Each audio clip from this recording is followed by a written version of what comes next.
John Calvin said that our hearts are idol factories.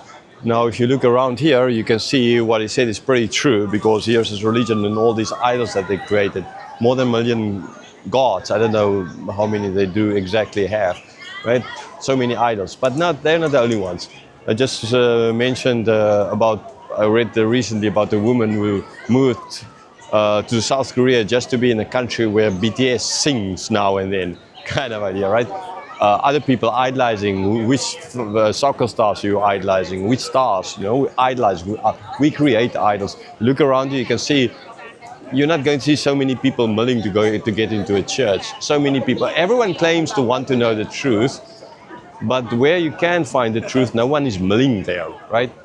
Because they're all blind. Every single one is blind. So, traveling Bible in front of the beauty of God's creation. There is God's beautiful creation in the back. But in the foreground, you get man-made creations. Man-made creations can be beautiful sometimes. In some cases, they can be grotesque and just not beautiful. It goes against God, like in this case, right? So there's blindness.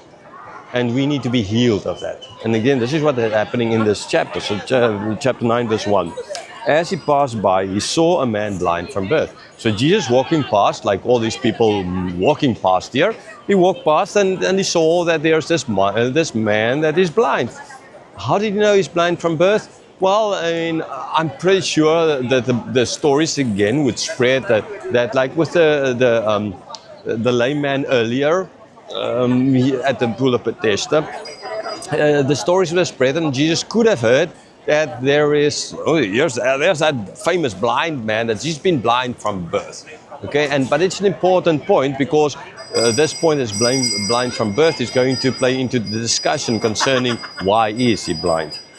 Verse 2, and his disciples asked him, Rabbi, who sinned, this man or his parents, that he was born blind? Right, so like I said, this fact that he's born blind plays into the discussion as following here in verse 2. So their question is, because of whose sin is he blind? His sin, his parents' sin, whose sin? Right? So you can see there's a beauty of God's creation and there's a sin in front of it. Okay, that leads to our blindness. So their question as well. So who is the one who sinned? Who sinned? Why is he blind? Because from their point of view, if you are blind, if you have any kind of a defect, because you're blind, you're not allowed to go into the temple, right? So if you have any kind of defect, then ultimately that means any sickness, it comes from sin. I've mentioned before, say for example, like in Russia, the Baptists, that when someone's got a cold or flu or any kind of sickness, they would always pray and ask God, God, show us for whose sin this happened. So it's not just they who thought like this. If you go and study the book of Job, God willing, we will still do that. You see, that is what they thought then in the time of Job. Job, why are you sick? Because you must have sinned against God. That is why all these things are happening. And in that case, we've seen as well that ultimately, but I mean, that's not the message of the book about why he ultimately, it was about God as all the wisdom.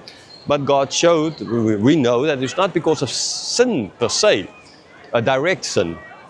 And in this case as well, they asked the question because that's what they believed. And lots of Christians and people these days as well believe that, and I'm speaking now more to Christians here, believe that if you have some other sickness in your life, and I've heard stories of young people who are sick and then end up in hospital, and then they come to the denominational pastor comes to them and tell him to repent, and he repents and he doesn't get better. Then he say, there must be some other sin, and he tries to find his life more sin, and then ultimately he can't find that sin. He repents of everything, it doesn't get better, and then the pastor says, well, the reason is God gave up on you. And then what did this person do? And this is a true story. He went up to the roof of the hospital and he jumped and he committed suicide. Now, I mean, that's wrong theology, right? Wrong theology lead to evil consequences. And this is what these people believe. So again, this is not new. It's still practiced today in churches. Okay, and that other story was from a Pentecostal church. Like I mentioned, the Baptist church, Pentecostal churches as well. But like I said before, as a Reformed person, we have lots of problems as well. Verse 3, Jesus answered, it was not that this man sinned or his parents, but that the works of God might be displayed in him. So Jesus answered that it's not because of his sin. It's not because of the sin of the parents. but it is so that the works of God might be displayed, right? So like, also, is that fair? Can God really make you blind so you can't see anything? Like, I can just imagine, take off my glasses, take off my glasses, basically, I can't really see anything. I just see things moving. But like closing my eyes and not just hearing the sounds, not being able to see the beauty of God that I'm trying to bring out in these videos, right? Is that fair? I mean, like sometimes in my life, I like asking God, why is it fair that I can't see, right? I mean, normally, it's so many places I wish I could have seen normal, but I can't. And I mean, not just the fact that it costs a heck of a lot of money to get glasses the whole time and make new glasses, and then live in the fear that they might break.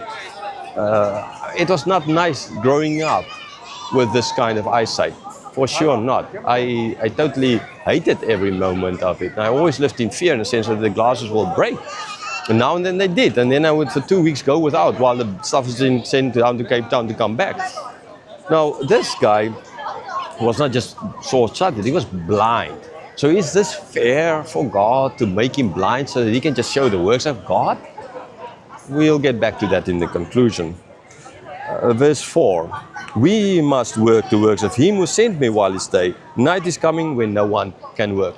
Right, so in other words, it's not because of anyone's sin. It's for the glory of God ultimately. And in this verse, Jesus said, we must do the work. So right, rather than just ask the questions of whose sin, what you need to do is you need to do the work of God. God sent me here for a reason. I need to do that work, right?